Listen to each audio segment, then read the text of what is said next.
McNeal, Burkland Gardens, early March, and we're going to talk a little bit about Burkland Gardens today, the property. And Burkland Gardens is a 5-acre parcel located in just south of Mount Vernon, in the farmland area. It originally was a small farm. A man by the last name Dibble farmed this from 1945 till the early 1980s, growing a variety of things, but onions and garlic were his main crop, and actually made a living off this property. That was my understanding. And then it was bought by Dave, and he started a nursery and grew plants on this property. All the plants you see were planted by him. And so then, just a few years ago, 7 years ago, my son Travis bought the property, and he's allowed me to start a nursery in my retirement years, and growing dwarf and unusual conifers, but I also grow other things like Japanese maples and other things that I like. Right behind me was a large tree called a hornbeam, and it is called fastigiata. You'll see the trunk of it and how tall the tree is. So we'll just take a look at that, and then we'll continue on looking at some other trees. Behind me is a mountain hemlock. It's a native Doug mountain hemlock. The trees that we're going to see today, as I mentioned before, are somewhere between 30 and 50 years old. So this particular mountain hemlock has 4 trunks. Looks like a 5th one back there.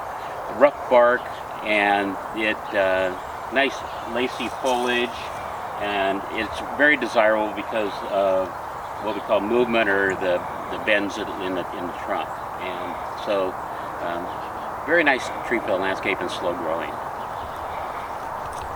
So behind me are a couple of trees, a spruce called Picea glauca pendula. It's a very columnar tree, quite striking. There's one very similar just to this one in the Oregon garden, right in the center of the Oregon garden, which is a focal piece of a really nice conifer garden there. And next to it is a ginkgo that I'm not familiar with the cultivar, but it's one of the more columnar ones. Ginkgos are getting quite popular these days. The leaf texture, they're deciduous and somewhat related to conifers, but not a conifer. I want to show you an elm tree that's in our garden. It's not a conifer, but it's a special elm. It's a hybrid elm with a cultivar named Jacqueline Hillier. So it's a nice, slow-growing specimen, quite large, and we've done air layers on it in the past and been very successful with that. We're going to be doing some more this year for our bonsai friends.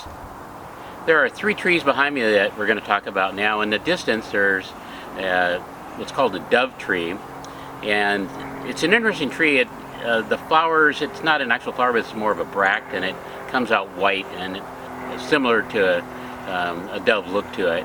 And it's quite a large tree, and also in our shot here, we're going to look at a larch, but it's called Romberg Park is the cultivar, and we dug it out of the ground, and it's ready to be moved. It was in the way here, and I'm glad we were able to save it. It's a really large specimen. Larches this one's just getting ready to break bud, and you can see slight amounts of green coming. And larches, when they break bud, they're a very soft green color and then darken up, and then they'll get a second flush, and then the contrast between the 2 colors is really nice.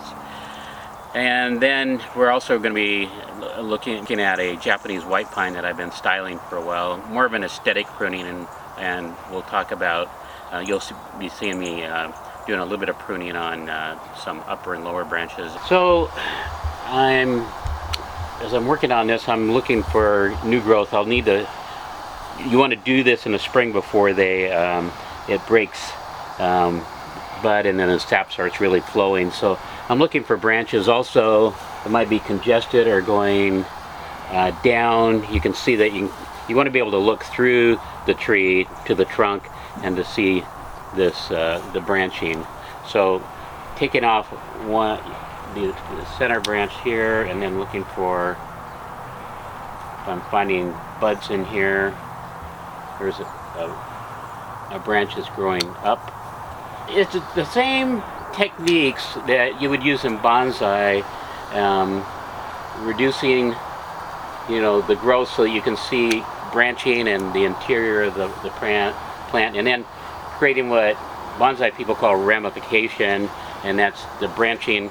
They'll come out, you cut the center one, there'll be two, and then those will make two. You take the center out of that, and then you can have what we call a pad or a cloud that would be created on the branch.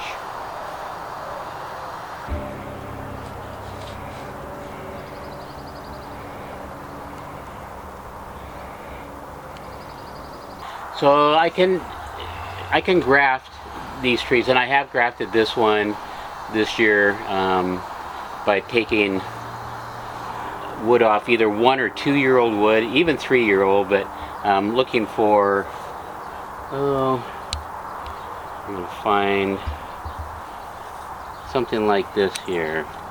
There's 1-year-old wood, and I would take these needles off the bottom and look at the buds inside. Make sure we have at least 2. There's 3, 4. I see 3 at least, and that's what I'm looking for. So that would be considered what we call scion wood, and so this will be inserted into the understock. And I have a grafting video where we make the cuts and insert it and band them up. But there's a piece of scion wood I've just taken out of this tree. There's lots of scion wood on this tree here.